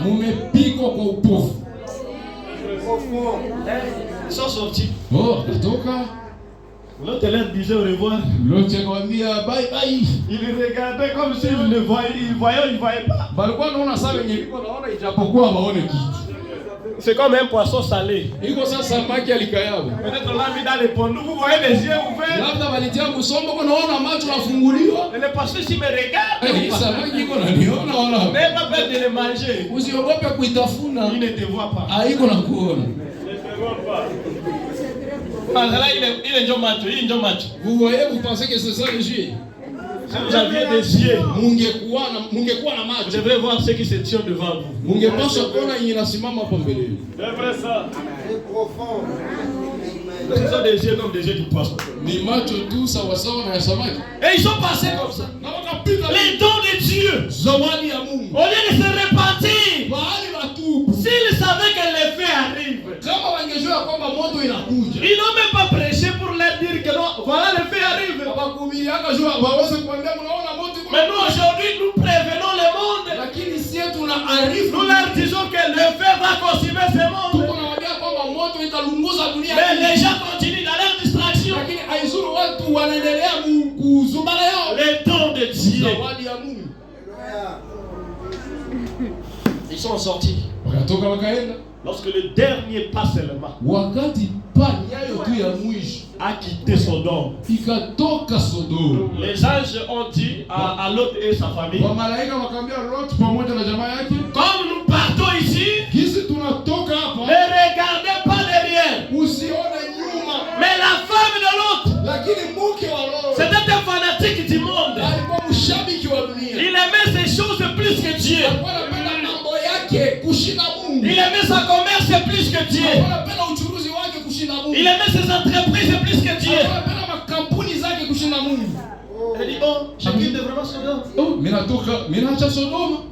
La boîte de nuit là, je vais laisser ça. La boîte de nuit. Galerie qui est là-bas, je vais laisser ça. Pour aller à l'église. Qui va garder ça? Moi, je vais regarder un peu. Ah, mie naona kidogo. Regardez un peu comment mes immeubles sont en train de s'écrouler. Kuona jinsi vitu vyangu manyumba yangu iko nalungula. Celui qui aime le monde Yule anayependa dunia est l'ennemi de Dieu. ni adui ya Mungu. C'est pourquoi Ndio maana l'amour de l'argent upendo wa makuta est la racine de tous les maux. njo mzizi ya mabaya yote. Ce n'est pas l'argent, Hapana makuta, mais l'amour de l'argent. lakini mapendo ya makuta. Quand tu aimes l'argent plus que Dieu, Wakati unapenda makuta kushinda Mungu, jusqu'au point de marquer même les cultes kufikia hata kiwango ya kukosa ibada, pour aller chercher l'argent. juu tuone utafute makuta. Combien de millions tu as gagné? Milioni ngapi umefaidia? Et il amène toujours 500 francs de Na l'offre. baadaye analetaka tu makuta 500 kikongomani. Vous demeurez toujours dans l'esclavagisme. Unaendelea tu kubakia muutumwa kila siku. Vous travaillez seulement pour les autres. Unatumikiana tu wengine Parce que vous ne connaissez pas kwa sababu hatujui les dons de Dieu. zawadi ya Vous Mungu. ne savez même pas les soutenir. Amujue hata kuishi Par vos prières, kupitia kama miele. qui a déjà géré ici pour un don de Dieu? Nani kama Aisha kafunga chakula hapa kwa ajili ya zawadi ya Mungu? Géré même pour le pasteur un seul jour. Kufunga kwa ajili ya mchungaji siku tu moja. Ce n'est pas le programme général, toi-même. Hapana mipango ya watu yote. Wewe peke. Il n'y a qu'un seul frère ici. Unakuwa tu ndugu mmoja. Donc, pasteur, tu n'as qu'une seule brebis. Ni kusema mchungaji wewe wa watu huko tuna kondoo moja. Ne regardez pas l'effectif ici. Usione hesabu yote ya Quoi, frère kwa Branham a dit? ndugu Branham. Je m'étonnerais Nitashangaa si dans cette génération kama mwiki kizazi entreront 12 personnes. kutaingiaka watu 12. Donc, si on parle de 12 dans le monde entier, Tukisema kuhusu 12 mudunia yote, le Congo aura combien? tuseme Kongo hii itakuwa na mangapi kubali? Mais tout. Pas d'abord le Congo, l'Afrique d'abord aura combien? Tuanze kwanza Kongo, Afrika kwanza, bara ya Afrika. S'il s'agit de 6 continents, Kama inahusu bara sita, on va diviser chaque continent de. watakabula kila bara inakuwa na watu wawili Et wawili. l'Afrique, nous cherchons maintenant 2 personnes. Ni kusema mu Afrika tuko natafutisha kondoo mbili. De l'Afrique du Sud jusqu'au dernier pays. Kwa Afrika ya Kusini mpaka nchi ya mwisho. Bon, si le Congo est la grâce alors d'une seule personne, Kama sasa Kongo inakuwa na neema ya kupata mtu mmoja. quelle province alors? Sasa itakuwa mjimbo gani? Bon, si la province de la Nord Kivu a de la grâce, Kama jimbo ya Nord Kivu iko na neema, ce sera dans quelle ville? itakuwa mumuji gani? Vers Beni, Butembo ou Goma? Beni, Butembo wala Goma. Bon, si c'est Goma, Kama ni Goma, combien d'églises il y en a ici? kanisa ngapi zenye ziko hapa? Bon, on choisit alors Agapao Tabernacle. Oh, okay, tunachagula wasi maskani ya Gapo. Quelle est cette brebis alors? Ni kondoo gani Je sasa? suis là. Et lorsque frère Branham prêchait comme ça, Na wakati ndugu Branham alikuwa anahubiri vile, il y a un frère qui a sauté là avec l'onction. kulikuwa ndugu mwaliruka kule na upako. Il dit, frère Branham, Akasema ndugu Branham, si c'est seulement une seule personne, kama tu mtu mmoja, c'est bien moi. ninyi mnaniona. Frère Branham, il dit, alléluia. Amen. C'est la foi que nous avons besoin. Kwa imani yetu tunahitaji hii. Il dit, si c'est une personne, Anasema kama ni mtu c'est mmoja, moi. ni Il mimi. n'a même pas compté frère Branham. Hakuhesabia hata ndugu Branham. Il dit, c'est moi. Anasema ni mimi. Amen, amen. Amen. La foi. Imani. Mais si ça n'a pas des œuvres, Kama ile imani haina matendo, elle est morte. imekufa. Et quand la femme de l'autre a regardé derrière, Na wakati mke wa Loti akaona nyuma, elle était devenue quoi? akakuwa nini? Statue de sel. Akakuwa sanamu ya chumvi. Le sel, c'est le goût du monde. Nguzo ya chumvi. Chumvi njo onjo ama kutamu ya dunia. Mi ni kufe niache chumvi. Okay, je vais pour abandonner le Et sel. tu vois quelqu'un qui dit comme ça, donc il aime le monde. Ukiona mtu anasemaka vile ni kusema wale mtu anapendaka dunia. Leur statue, c'est là-bas. Nguzo yao ya chumvi ni kule. Ce sont des idoles Ni wanaabudu sanamu. de cette statue de sel. Wa ile nguzo ya chumvi. Tous ceux qui aiment son entreprise, c'est plus que Dieu. Kila mtu anapenda kampuni yake kushinda Mungu. Il est idolâtre. Naye ni muabudu sanamu. C'est frère Branham qui dit. Ni ndugu Branham anayesema vile. Combien de gens Watu ngapi ferment leur galerie pour aller écouter la parole de Dieu? banafungaka duka zao juu waende sikia neno la Mungu. Mais tu n'as même pas un capital de $1000, tu commences déjà à marquer l'église. Hauna hata pato ya $1000 kama capital, lakini unaanza kosea kanisa. Na $500 unaanza kosea kanisa. Même $500, tu commences à manquer l'église. Bana kuletea ba millions. Mais là, si alors on t'apporte les millions de dollars, Que Dieu nous garde pauvres. Mungu atuchunge tubakie wa maskini. Béni. Kwa sababu akitubariki. Ça c'est nous chasser de son église. Ile ni iko sasa kisi kuna tufukuza ndio mkanisa yake. C'est pourquoi quand quelqu'un vient à Dieu, ndio maana wakati mtu atafika, premièrement, kwanza tu dois chercher le Saint-Esprit. Ya kwanza unapaswa tafuta Roho Mtakatifu. Amen, amen. Amen. Il était devenu partie de ça.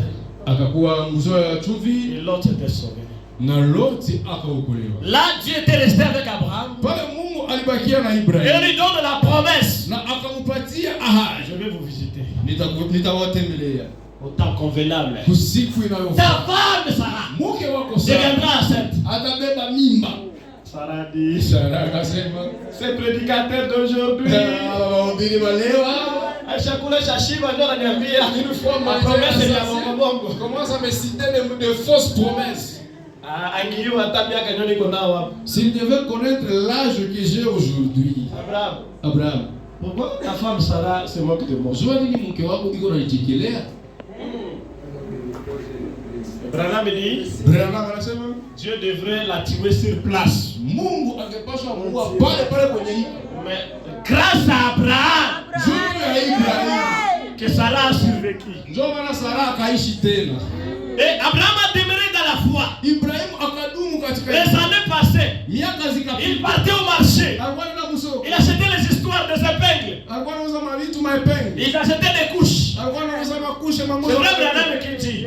Ndugu Branham ndio anasema. Amen, amen. Lui, il lit la Bible même entre les lignes. Yeye anasomaka Biblia hata mule ndani ya mistari. Amen, amen. Il continue toujours à croire. Alikuwa tunaendelea Jusqu'à ce que Dieu lui donne mpaka Mungu akampatie Isaac, Isaac, le fils de la promesse. mwana wa ahadi. L'unique fils que Dieu a promis. Mwana pekee ambaye Mungu aliahidi. Dieu dit, Mungu akasema, j'ai besoin de sacrifices. ninahitaji unitolee zabihu. Donnez-moi seulement ton fils. Unipatie tu mwana. Quelle épreuve! Ile ni jaribio gani? Le seul qu'il avait.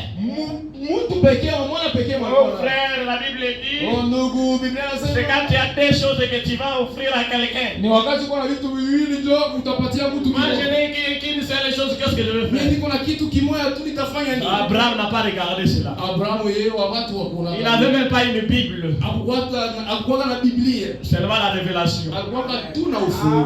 Amen, amen. Et Abraham a pris la décision. Na Ibrahimu akakamata wa. Si je dis à ma femme, Nikamwambia mke wangu elle ne va pas accepter. atakubali hii kitu.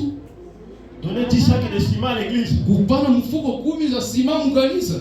Amen. Bwana mzungu alibisha makuta. Marie n'est pas qui ne fait que perdre l'argent inutilement. On ne va tout tomber ensemble. Tu ne vois pas, les enfants ne sont pas partis à l'école.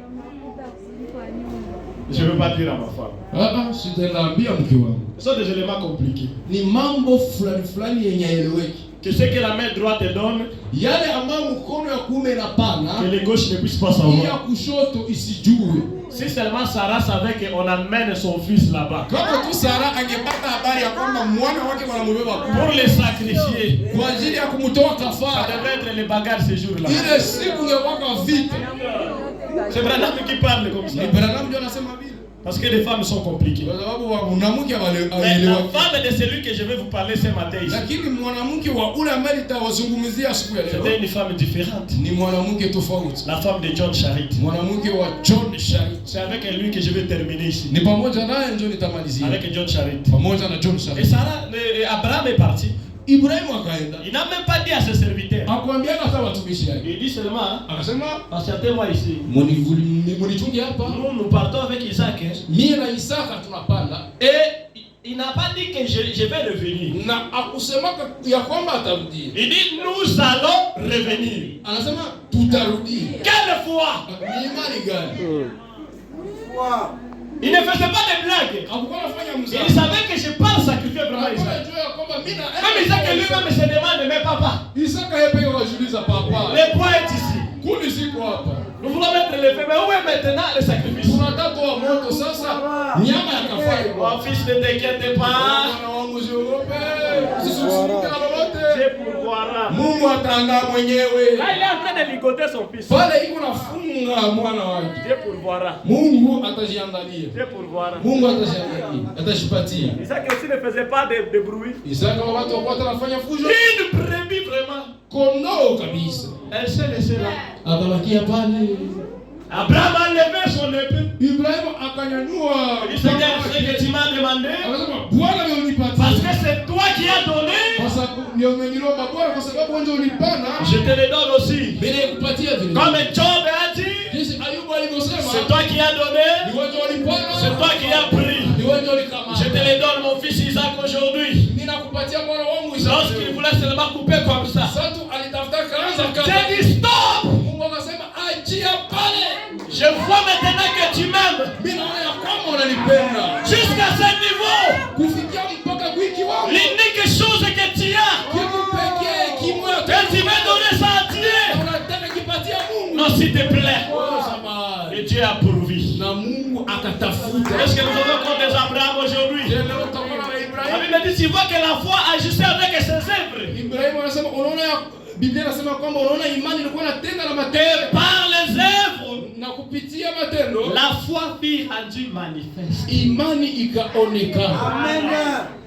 Les œuvres sont l'expression de la foi, paragraphe 90. Imani ndio masemi ya matendo, ndio imani ndio masemi ya matendo kipengele makubwa. Il en va de même avec nous. Na ni vile vile pamoja na sisi. En effet, nos œuvres expriment la foi que nous avons. Kwa hiyo imani inaonesha matendo yetu kuna. Mais si nous avons peur d'agir sur base de ce que nous croyons, lakini kama tunaogopa kutenda kulingana na ile ambayo tunaamini, alors nous ne croyons pas. Sasa ni kusema hatuamini. Nous devons croire. Tunapaswa amini. Non, non, eh bien. Makumi kenda na mbili, vema. Arrêtons-nous juste un moment là-dessus. Tusimame kwanza pale. Quelquefois nous comprenons mal cela. Mara mingi tunaelewaka vibaya ile kitu. Les gens éprouvent des émotions. Watu wanaonesha mishituko. Quand c'est en esprit. Wanacheza katika roho. Essaient d'agir sur base de leurs émotions. Na wanajaribu kutenda kulingana na mishtuko yao. Mais cela ne marchera pas. Lakini ile haitaendelea. Nous avons besoin des œuvres. Tunahitaji ni matendo. Vous dansez seulement en esprit. Unachezaka tu roho. Vous n'offrez pas en esprit. Lakini katika roho hautoaki. Quand seulement il y a le moment d'offrande. Wakati ni wakati ya kutoa. Tu deviens déconnecté. Uhusiano inatoka pale pale. Pendant que tu danses en esprit. Singa inakatika wakati uko Tu danses en esprit. Unacheza muro. Siku yangu na Bwana inaka tutoe sadaka. Offrande.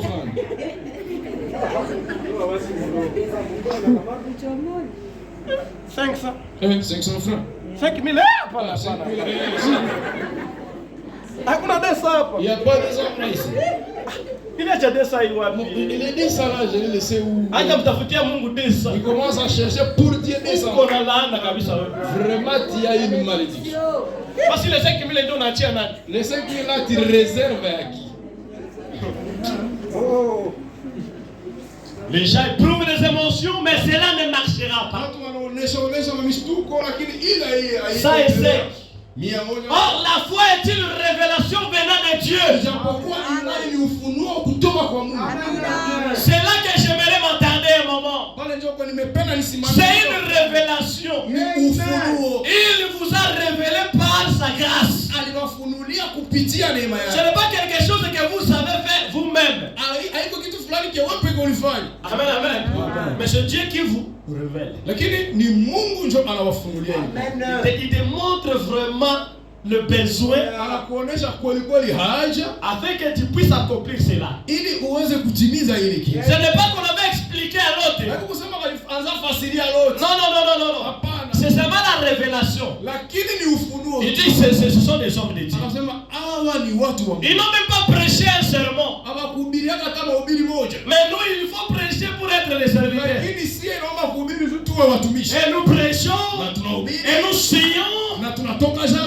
Oh Dieu. Oh Mungu. Donne-lui l'énergie. Oh Mungu mupatie énergie. L'eau qu'il a perdu. Ile maji alipoteza. Remets-lui c'est tout Seigneur. Umrudishie ile maji Bwana alipoteza. La maji. Et même Dieu. Mungu anirudishie maji. Que Dieu me restaure l'eau perdue. Vous pensez que ces eaux ici, ce sont des eaux spirituelles? Mnaozea maji iko hapa ni maji ya kiroho. L'esprit ne se fatigue jamais. Roho haichokake kamwe. C'est le corps qui se fatigue. Lakini ni mwili ndio inachoka. Le corps a besoin de manger. Mwili inahitaji ikule chakula. A besoin de boire de l'eau. Vile vile inahitaji ikunywe na maji. J'essaie de me donner de l'eau spirituelle. Muachie pale na kunipatia maji ya kiroho. Kwa la maji tu ni kunywa inaishia pale. Venez avec l'eau normale que je bois, l'histoire va finir là. C'est amen, hein? 115. Abel par la foi, par la révélation. Il n'y avait pas de Bible écrite à ce temps-là. Mais Abel par la foi offrit à Dieu un sacrifice. Le plus excellent que celui de Caïn. Vous devrez offrir avec la révélation. C'est quelle révélation qui vous amène avec des 500 francs d'église?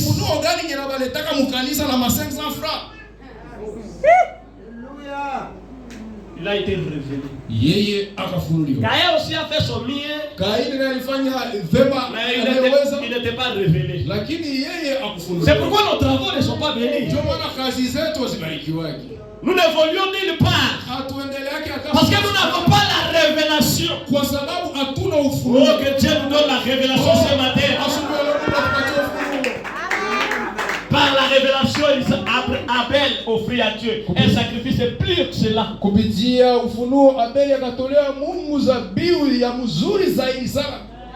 Parce qu'il ne s'agissait pas de fruits des champs. Il ne s'agissait du sang. Amen. Israël dans sa patrie 86. Israël katika nchi yake 86. Je ne vais pas tarder. Sitakawia. Je viens déjà de faire une heure. Nimeishafanya saa moja. Vous m'avez pris 30 minutes. Mlikamata dakika 13 zangu. Je vais terminer dans les gistes seulement. Nitamalizia tuku juste pale cette. On a à peu près 15 minutes là-bas. Tunabakia tuna dakika karibuni 15. Israël dans sa patrie. Israël katika nchi yake 86. Vous connaissez le cas de la prostituée Rahab? Munajua kesi ya ule kahaba? Ou plutôt ou de Rahab la prostituée, comment elle laissa pendre ses vêtements cramoisis. Kupitia ama munahusu ile historia ya kahaba Rahabu, namna gani aliendaga weka nguo zake zilikuwa nachukuliwa et sauva sa maison, akazitia juu ya nyumba na ile ikaokoa nyumba yake. Par la foi elle sauva les gens de ce temps-là. Kupitia imani akaokoa watu wakati. Parce que elle a reçu les hommes de Dieu. Kwa sababu yeye aliwapokea watu wa une prostituée kahaba. Ce n'était pas croyante du message. Ce n'était pas sœur bien-aimée. Sa maison c'était la maison de prostitution. Vous êtes toujours trop saint, trop saint. Être saint, tu pars en enfer, toi. Les jeunes hommes riches ont observé tout le 10 commandements. Il est parti en enfer. Lorsqu'on lui a dit seulement, prends tout ce que tu as, donne cela aux pauvres. Et ces prédicateurs ici. Il n'a même pas une maison où poser sa tête et puis il me dit de vendre tout ce que j'ai. Les prédicateurs d'aujourd'hui, des jeunes ministres. Vous voyez, il a commencé 3 ans seulement ici. Et il me dit que je vends tout ce que j'ai pour le suivre.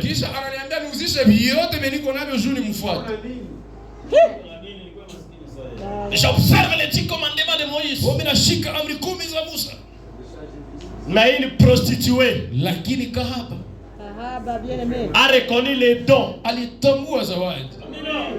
Pendant qu'un sacrificateur comme Simon s'est moqué de ces dons-là, Elohim est venu dans la chair humaine, dans sa fête. Lui qui lisait Abraham, notre père, il ne savait pas qu'Abraham aussi avait un homme en poussière. Mais Jésus aussi est venu en poussière. Et il dit, nous sommes les enfants d'Abraham. Dieu peut susciter les enfants d'Abraham. Mungu anaweza simamisha watoto wa Ibrahimu. Parce qu'avant qu'Abraham fille, Kwa sababu mbele Ibrahimu akuwe, je suis. mie nilikuwa. C'est toujours moi qui est apparu devant Abraham. Mie ndio nilifikaka mbele ya Pourquoi Ibrahimu. votre père Abraham Kwa nini baba yenu s'est Ibrahimu réjoui de voir mon jour? alifurahia kuona siku yangu? Et une prostituée, Lakini kahaba lorsqu'elle a vu wakati aliona Jésus dans les coins, Yesu kula mkono avec les pieds sales, pamoja na miguu ya elle dit, oh, mon kuchapa, sauveur. Alléluia. Elle est allée là-bas. akaenda kule Elle s'est agenouillée là-bas. akapiga magoti, Elle a commencé à pleurer. akaangalia, Elle a commencé à pleurer. Et les hommes saints étaient là-bas en train de se moquer de Jésus. na watu watakatifu walikuwa pale wakichekea. Mais la prostituée était là-bas. Elle a pleuré jusqu'à ce que les larmes ont mouillé le pied de Jésus. Quelle quantité de larmes peut laver le pied de quelqu'un? Mais les chrétiens aujourd'hui, madame dit il faut la repentance aux yeux secs, au lieu de pleurer. Ils écoutent la parole, ils sont en train de rire. Mais cette femme-là, Lakini yule la mwanamke prostituée, kahaba a pleuré. akalia. Je ne méritais pas. Je ne méritais pas. Je ne méritais. Qui a dit à cette femme que c'était son sauveur? Nani ndio aliambia kwa C'était pas la révélation. C'était une vedette. alikuwa ni stari. On l'a appelé dans la scène Walikuwa wanamuita kule mchezo pour attirer les gens. jua avutie Mais bana. avec toute sa beauté là, Na ile uzuri wake wote avec tout ce maquillage, pamoja na ile vipodozi yake il yote. n'a même pas regardé que les larmes vont détruire le maquillage. Hakupata naona kwamba hii machozi itarudisha vipodozi yake. Elle a pleuré. Akalia. Sa belle chevelure Nywele zake nzuri. qui pendait jusqu'au dos, Sasa zilikuwa nashuka qui attirait les garçons. zilikuwa navutia Elle vijana. a pris cela. Akazikamata. Il dit c'est ça que moi j'ai. Sema hizi ndio niko nazo. Je vais me servir avec ce que j'ai. Natumikisha zenye niko nazo. Je ne vais pas demander à quelqu'un de me donner le swimmer. Kama mtu fulani nipatie swimmer. C'est vraiment ce que j'ai. Lakini ili tu Elle a commencé à suer ses pieds. akaanza kausha miguu yake. Et elle a pris le parfait Na akakamata marashi de sa prostitution, ya ukahaba wake de son beau prix. ya bei nzuri, Il a parfumé cela akatia avec marashi l'argent de la prostitution. pamoja na makuta ya Mais kuoga. l'argent que toi tu as, Lakini wewe makuta ni uko nayo. c'est Dieu qui t'a donné ce travail. Mungu ndio anakupatia ile C'est kazi. l'argent de Ni Dieu. makuta ya Mungu. Et vous refusez ça à Dieu. Na lakini unakataa kuzimpa. Mais lui, il a pris son argent, Lakini akamata makuta yake. a investi Akaishia pale. et a commencé à Na parfumer. kisha akaanza tia Le marashi. don de Dieu. Zawadi ya Mungu. Quand Dieu a tant aimé le monde, Wakati Mungu alivyopenda il a donné son fils unique akamtoa mwana wake avec quiconque, ili kila mtu que ce soit une prostituée, awe que kahaba, ce soit un voleur, awe mwizi, quiconque aizuru mtu croit en lui, mwenye anamwamini ne périsse pas. atapotea, lakini atapata uzima wa milele. Une prostituée Kahaba a connu les dons de Dieu. alitambua zawadi ya Mungu. Combien de nos églises Jésus a les pieds sales? Wangapi mu kanisa yetu Yesu kuna miguu ya mtu? Elohim! Yesu. Toi tu te moques de Simon? Wewe unachekelea Simoni? Oh, c'est quand son qui a chanté. Ni kaso mmoja walimbaka? L'homme le plus méchant que je connaisse. Mtu mubaya sana mwenye L'homme est là. C'est Simon le pharisien. ni Simon Mfarisayo. Kasongo! Kasongo. Ces hommes-là sont aussi ici. Wale watu nao wiko hapa. Ne parlez pas seulement de Simon. Usiseme tu kuhusu Simon. Nous avons les Simon modernes ici. Tuko na Simon wa kisasa. Ils voient les dons de Dieu Wanaona zawadi ya qui est en train de crier devant et nuit comme un jour. Yenye kunalalamika mbele yao usiku na mchana. Ils ne font même aucune chose pour ces dons-là. Lakini hawafanye kitu kwa ajili ya ile zawadi. Cette prostituée se lèvera au jour du jugement. Ule kahaba atasimamaka siku ya hukumu. Condamnera cette génération. Na kisha hata hukumu hiki kizazi. Jésus dit, Yesu akasema, bon, vous avez fait à moi, mlinifanyizia mimi, moi je vous pardonne. mimi nawasamehe. Mais quand le Saint-Esprit viendra, Lakini wakati Roho Mtakatifu atafika, quiconque seulement aizuru mtu fera du mal à lui mwenye atamfanyizia ne sera jamais pardonné. atasamehewa. Que ce que le Saint-Esprit, Roho Mtakatifu ni le Saint-Esprit c'est une personne. Roho Mtakatifu ni mtu. Est-ce que vous croyez cela? Tunaamini ile. Comment alors vous voyez ce Saint-Esprit? Sasa namna gani mko naona hilo? Au travers les dons qu'il a donné à l'église. Kupitia zawadi ambayo alipatia kanisa. Il a donné des dons de sagesse. Alipana zawadi za hekima. Il y a même les dons de donner. Kuko hata vile zawadi ya Parce que kupana. toi, tu as déjà prié que Dieu te donne les dons de donner. Je wewe ushakaomba Mungu akupatie zawadi ya kupana ama ya kutoa? Ça c'est les dons de recevoir. Lakini wewe tuna zawadi ya kupokea. Je termine par ici. Mimi namalizia. Je prends maintenant l'histoire de John Shari. Ninakamata sasa hadithi ya John Shari. La foi sans les œuvres Imani bila matendo est morte. imekufa. Paragraphe 8. Kipengele ya 8. Autrefois, je pensais que c'était bien de recevoir. Ce n'était pas bien de recevoir un cadeau offert par quelqu'un. Zamani mimi wa Abraham nilikuwa nawazia haiko mzuri kupokea zawadi ambayo inatoka kwa mtu fulani. Frère Charite, c'est lui qui a fait pression sur moi à ce sujet. Ndugu Shari Tejo mwenye alikuwa ananisukuma sana kuhusu jambo hili. Il a dit, frère Branham, Akamwambia ndugu Branham, je suis obligé de te corriger là-dessus. nashurutishwa kukukosoa kwa ile kitu hili. Et il a dit, là, vous vous trompez. Anasema pale wewe uko unashidanganya. Vous faites faire perdre à ces gens les bénédictions en refusant leur cadeau. Uko unapoteza baraka za hawa watu kwa kukatala zawadi zao. Vous faites des pertes à ces gens. Uko unafanya hawa watu wapoteze. Vous leur faites manquer leur récompense. Unaacha wasipate malipo yao. Il a dit, Akasema il y a plus de bonheur à donner qu'à recevoir.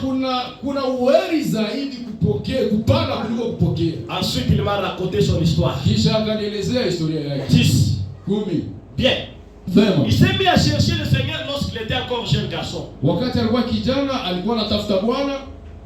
Et alors que tous les garçons sortaient à différents endroits avec les jeunes filles, Ijapokuwa wengine magarso walikuwa wanatoka kwa nafasi fulani fulani na mabinti. lui il a dit, Seigneur, moi je vais te faire confiance. Yeye akasema Bwana mimi nitakutumainia. Je serai affreux pour moi, ce sera affreux pour moi d'aller essayer de parler aux jeunes filles là-bas. Itakuwa ya mzuri kwangu ya kuniogopesha kwangu kwenda sema na wale wabinti. Mais je vais me marier et avoir des enfants. Lakini nitafanya ndoa na nitakuwa na Et je vais te servir, mais donne-moi une femme. Na nitakutumikia lakini unipatie mwanamke. Il confia cela au Seigneur. Akatoa ile kwa Bwana. Il avait environ 25 ans. Alikuwa na karibuni miaka 25. S'il avait pu passer à côté de chaque femme au monde, kama angeweza pita pembeni ya kila mwanamke duniani, il n'aurait pas eu de meilleure que celle qu'il a aujourd'hui. Hakungekuwa wa mzuri zaidi kuliko mwenye iko naye leo. Dieu lui a donné une charmante petite sainte. Mungu alimpatia mwanamke mzuri mchangamushi mtakatifu.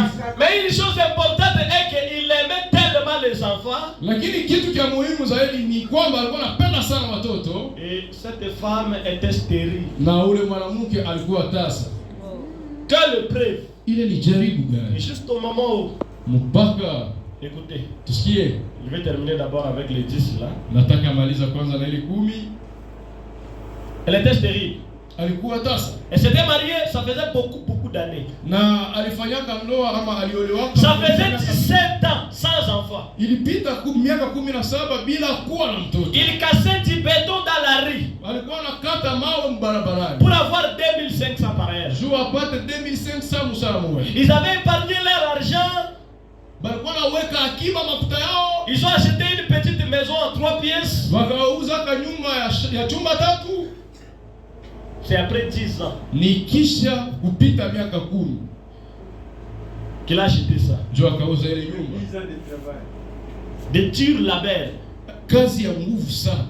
Je pense que cela coûtait environ $1,500 à l'époque. Mimi nawaza ile ilikuwa karibuni dola 1500. À l'époque de la crise. Ile wakati ya kukosewa makuta ndio liuziwaka vile. Ils ont payé ça petit à petit jusqu'à ce qu'ils ont tout réglé. Bakailipa polepole mpaka wakamaliza deni yote. Juste au moment où ils avaient tout réglé, mpaka wakamaliza yote, ils ont eu un réveil à Phoenix. Kule Phoenix kukakuwa uamsho. Il y avait un homme là du nom de Dr. Sultan. Kulikuwa mtu mwenye jina lake ilikuwa Dr. Sultan. Un prédicateur du plein évangile. Alikuwa mhubiri wa injili. Il séjournait dans un camp de tourisme. Alikuwa anapitisha wakati mchana wake. Et le Seigneur apparut John Charite une nuit dans un songe. Na Bwana akatokea siku moja usiku John Charite mundoto. Il lui dit, prends ton argenterie. Na akamwambia kamata mafuta yako. Prends tes vêtements. Kamata manguo zako. Prends ta femme. Kamata mke wako. Quitte ta maison. Toka hii nyumba yako. Et remets la maison à frère Sultan que voici. Na hii nyumba uipatie ndugu Sultan mko naona hapa. Branham me dit, pensez-y. Branham anasema fikiria kuhiki kitu. Après environ 10 ans de dur labeur pendant la crise, Kisha karibuni miaka 10 ya ukosefu ya kazi nguvu, faisant l'épargne en déployant ses efforts, wakikuwa naweka akiba makuta wakifanya nguvu yao yote. et le Seigneur lui dit de remettre cette maison au docteur Sultan, Na Bwana akamwambia hii nyumba mrudishie Daktari Sultan, qui était un prédicateur réputé. mwenye alikuwa mhubiri mashuhuri. Quelle épreuve! Ilikuwa jaribu gani? Que tu prennes ta maison comme tu es là. Ukamate nyumba yako kisha kupale. Tu viens au frère Timothée. Wakuya ndugu Timothée jambo. Bon, je ne peux pas parler seulement des pasteurs. Sitasema tu kuhusu mchungaji. Parce que vous allez dire que je suis venu prêcher les pasteurs. Kwa sababu mtasema nilikuja hubiri hapa mchungaji. Nous avons des dons de Dieu. Tuko na zawadi za Mungu. Même celui qui filme là, Hata mwenyewe anakamata filamu. il mérite le soutien. Anastahili Il faut kushikilia. lui acheter des appareils. Naomba kumuuzia Il y a mavyombo. des gens qui vont regarder ça sur YouTube. Kuko watu wataiona hii kumtandao, Ils seront bénis. watabarikiwa. C'est vrai. Donc c'est ma frère Timothée. Ndugu Timothée, Je te donne ma maison. ninakupatia nyumba yangu. Moi je pars être locataire. Mimi narudia mpangaji. Qui ici Nani mwenye anaweza fanya peut faire ça? Mwenye anaweza fanya vile? Qui? Vous blaguez avec la religion chrétienne. Mnacheza na dini ya Ukristiano. Il y a des zéros qui vont entrer. Kuna wavaya washuhuri. Devant John Charité, qu'est-ce que tu vas dire? Mbele ya John Charity tutasemaga nini? Toi quand même tu as l'argent. Wewe hata hivyo kuna makuta. Même pour donner la moitié de ce que tu as. Juu ya kupana kipande ile makuta yoko nayo. Pendant que notre chantier traîne comme ça. Wakati chantier tunakawia hivi. Toi tu vas parler quoi devant John Charité? Wewe utasema nini mbele ya John Charity? 10 ans Miaka 10 dans la crise. mkosefu. Le Seigneur lui dit de remettre cette somme. Bwana akamwambia arudishe ile makuta. Frère Charité a dit, Ndugu Charity akasema, d'accord Seigneur. kweli sawa Bwana. Il alla auprès de sa petite campagne, Akaenda mbele akaweka kijiji kake sa femme, mke wake et dit, na akasema, chérie, Chérie, le Seigneur m'a parlé, Bwana alisema nami. il m'a dit de remettre notre maison, Alisema hii nyumba tuipane, de prendre juste notre argenterie et les vêtements, kukamata makuta yetu, kakiasi ketu na mavazi zetu, et de remettre la maison à Dr. Sonton. na hii nyumba tuipatie Dr. Sultan. Il est allé parler à sa femme. Na yeye akaenda sema na mke wake. Sa femme a dit, Mke wake akasema, d'accord chérie. sawa chérie. Elle crie à son mari. Ule mwanamke akaamini mume wake. Est-ce qu'on a de telles femmes aujourd'hui? Je leo tuko na mwanamke wa vile. Si le Seigneur t'a demandé Kama Bwana alikulomba de le faire, kuifanya, c'est ce qu'il a une autre chose à faire pour nous. ni kusema iko na kingine kinaweza tufanyizia. Non, nous avons encore des Abraham aujourd'hui. Ndio leo tuko na Dieu ne manque jamais son témoin. akosana kama mshuhuda wake. Ça aussi, Hii nayo ça doit être écrit dans la Bible. inapaswa andikwa katika Biblia. Nous avons la Bible parlée, c'est déjà écrit. Tuko na Biblia ambayo inasemwa hii ishaandikwa. On parle maintenant de John Charity. Sasa tuko nasema kuhusu John Un dénominationnel mwanazee qui est en train de faire ça. mwenye yuko anafanya kitu ya hiyo. Ainsi, il a donc tout remis ce qu'il avait. Na hivyo akakamata akapana vyote vilikuwa Et nayo. cette nuit-là, il ne savait pas où amener sa femme. Na ile usiku alikuwa ajua atabeba mke wake wapi. Ils sont allés dans un camp de touristes. Wakaenda mkambi ya maturiste kule. Ils ont payé 6500. Wakalipa Ils 6,500. sont restés dans ce camp-là cette nuit-là. Ile usiku wakawakia mule kambi. Il gagnait 2500 par heure à cassant du béton dans la rue. Musaa mmoja alikuwa anapata faida ya 2,500. C'est un très grand homme. C'est un très grand homme pesant environ 112 kilos.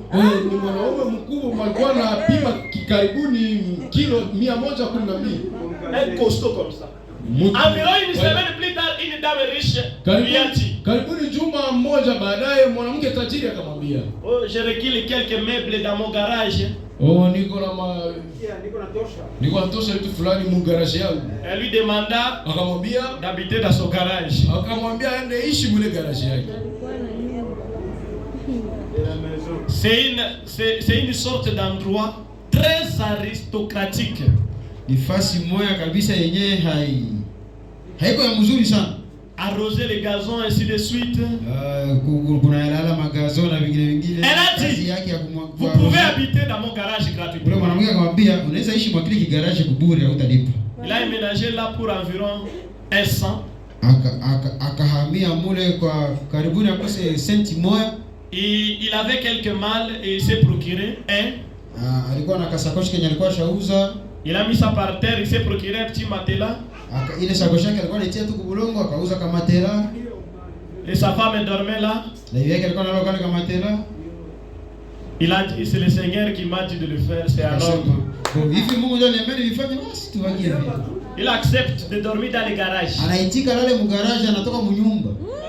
Pendant qu'il a sa maison. Japokuwa alikuwa na nyumba, iko na nyumba yake. Il est allé de l'avant. Akaendelea mbele. Il est resté dans cette situation. Akawakia mwele hali ya magumu vile. Environ une année. Karibu mwaka mzima hayo na geste. Il dort toujours dans les garages. Alaka tu mu garage. Si c'était toi. Ingekuwa wewe. C'est Dieu toujours qui nous a dit de donner cette maison. Tupane Est-ce qu'on peut pas aller réclamer notre maison? Est-ce que ataweza na nyang'anya ule mhubiri nyumba yetu kabisa? Ça fait déjà beaucoup de mois qu'on miezi ya mingi sasa nous souffrons dormir dans les garages. Ils n'ont pas même dit un mot. Hawakusema katana na vile. Finalement la jeune dame chez lui, mwisho sasa ule mwanamke mtajiri kwake était une multimillionnaire. Alikuwa milionere wa milionere ule mwanamke. Elle a vu son intégrité. Akaona uaminifu ya John Sharita. Il était chrétien juste comme Daniel à Babylone.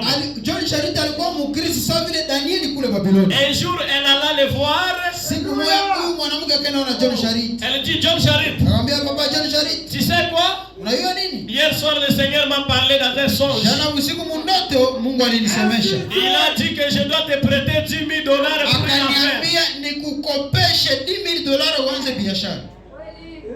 Il a dit.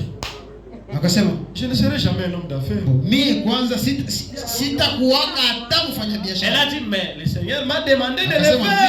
Mungu aliniambia nikukopeshe $10,000. Voici le chèque. Kamata chèque ya $10,000 uende kubanki. Il a répondu, akasema, je ne vais pas vous laisser faire ceci madame. Bon, mimi siitike chèque yako je ne veux pas de $10,000. Sipendi $10,000 nisikofungiwa kuvuta. Elle a dit mais le Seigneur m'a dit de te donner. Mimi Mungu aliniambia nikupe. J'ai vu que tu es un homme bon et honnête. Nimeona kama uko mtu mzuri na mwaminifu. Je t'avais vu lire ta Bible. Nilikuonaga na unasoma Biblia. Je me suis procuré aussi une Bible. Na mimi nikauza Biblia. Et je l'ai lu. Na nikaisoma. Et le Seigneur m'a dit na Mungu akaniambia de te donner le chèque. Nikupatie chèque. Et de te donner $10,000 pour faire tes affaires. Nikupe $10,000 uanze biashara. Il était sincère, il était toujours chrétien. Alikuwa tu Mkristo mwaminifu. Son temps il donnait toujours à Dieu. Wakati yake il était dans les repos, il lisait sa Bible. Hata sasa alikuwa kule mgarage, sasa alikuwa anapumzika, alikuwa anasoma Biblia yake. Amen. Combien de Bibles ici? Wengine wangapi wako na mabiblia huko? Tu vois une église? Unaona kanisa mzima? Levez les mains. Tia kwanza mkono hivi. Ce sont des